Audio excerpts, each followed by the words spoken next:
Assalamualaikum warahmatullahi wabarakatuh.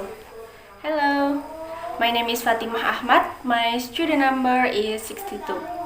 In this video, I will explain my PPT. The title is The Function of Oral Language. What is oral language? The purpose of language is to communicate needs, wants, ideas, information, and feelings. At its most basic level, oral language is about communicating with other people. It involves a process of utilizing thinking, knowledge, and skills in order to speak and listen effectively. As such, it is central to the lives of all people. Oral language permeates every facet to the primary school curriculum. The development of oral language is given an importance as great as that of reading and writing at every level in the curriculum. It has an equal weighting with them in the integrated language process. There is one quote from Cragen. He said that oral language is the child's first, most important, and most frequently used structured medium of communication. It is the primary means through which each individual child will be enabled to structure, to evaluate, to describe, and to control his or her experience. In addition, and most significantly, oral language is the primary mediator of culture, the way in which children locate themselves in the world and define themselves with it and within it.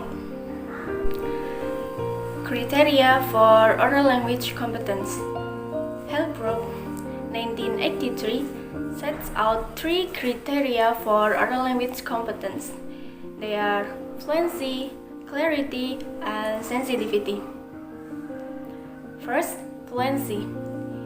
Fluency means students can speaking easily, reasonably, quickly, and without having to stop and pause a lot. And 2.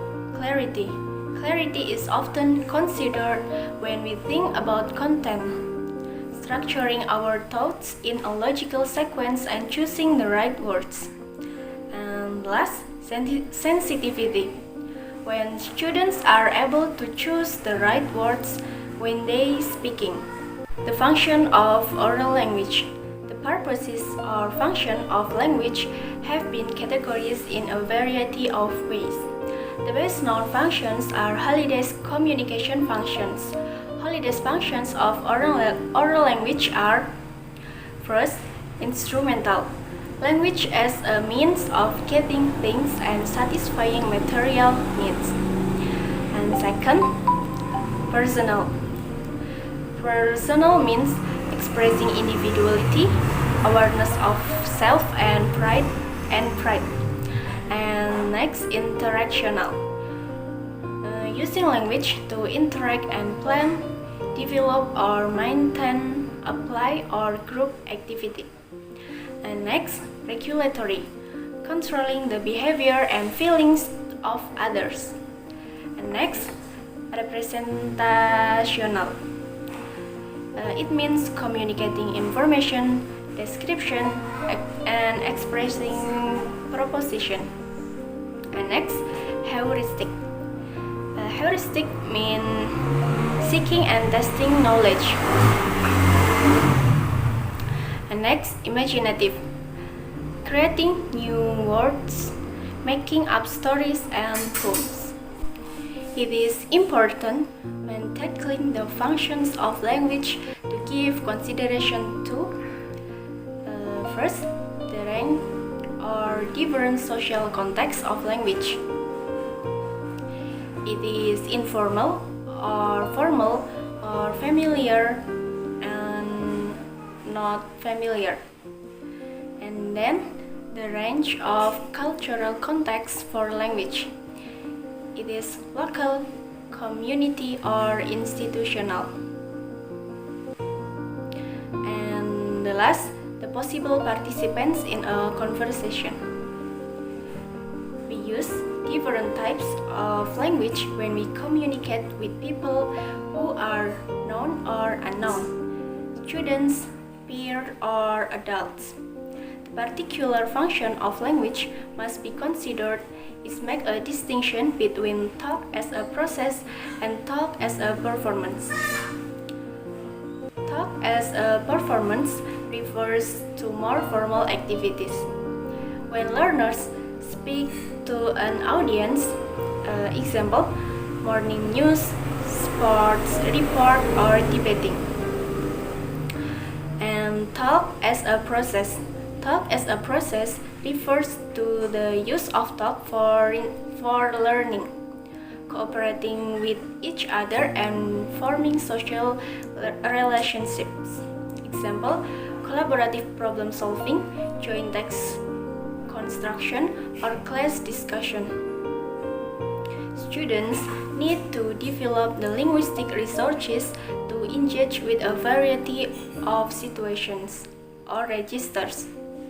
Registers refers to the different formal, informal, social, and educational situations that students will encounter. There are three register components. They are field, tenor, and mode.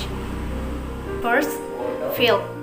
Field refers to who or what is being talked about. At school, students are expected to participate in spoken language activities centered on various curriculum topics and on social relationships. Second, tenor. Tenor is the relationship between the speaker and the listener.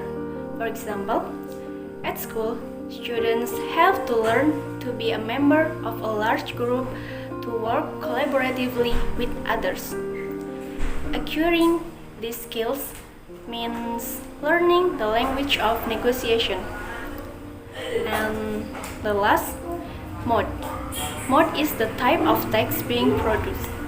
At school, students engage in spoken language activities that range from familiar embedded activities, example, formal debate, oral reports, and other activities. Next, developing communicative competence in the function of language. The majority of spoken texts are dynamic, fluid, and interactive, as meaning is constructed jointly by the participants. Because of this, many spoken texts serve several functions at the same time. Understanding how a range of oral texts work is also part of learning about talk. Using the range appropriately gives us ways to communicate our meanings more fully with others. To communicate with ease in social and academic contexts, students need to understand and know how the range of oral language texts will operate in different contexts. Teachers need to establish classroom structure and products that allow students to develop their understanding of the different forms that oral language texts take, as well as providing opportunities for students to use these forms for different purposes. Developing competence in using the functions of language involves learning through language as well as learning about language. Students develop topic knowledge in all areas of the curriculum through speaking and listening. They also learn about spoken language by learning how to organize their speaking, choosing vocabulary and nonverbal behaviors that will enrich what they say. It is also important to teach students the words and phrases that are needed to discuss spoken language. Some of the oral language texts that teacher can use in learning. First, discussion. Partner and group discussion make complex demands on speakers and listeners. Students are required to use language to create cohesion and group unity, to coordinate group activity, and to reach a more complete and objective understanding of the topic. And second, extended conversation. Teachers need to engage students in real conversations about meaningful subjects. They then need to provide opportunities for students to interact with each other about the ideas involved, and for the teacher to interact with the students. The interactions are reciprocal and promote shared understandings. And next, partner and small group work. Group work has greater potential for conversational interaction than whole class activity. It provides an authentic learning context in which students can develop speaking and listening skills. Next, oral reports. Oral reports give students experience in selecting and organizing information that will suit specific purposes, situations, and audiences. And next, questioning and inquiry. Questioning contributes to dialogue between teachers and students and influence the students' use of questioning to promote their own learning. Self-questioning enables students to assess their own results and effort, as well as to set goals for improvement. And next, interviews. Interviews provide an authentic context for questioning. In an interview, students practice effective questioning and develop the skills to listen critically. And next, meetings. Meetings provide an authentic context in which to develop and reinforce speaking and listening skill. They provide a forum to discuss matters of importance, problem, and to resolve specific issues. And next, argument and informal debates.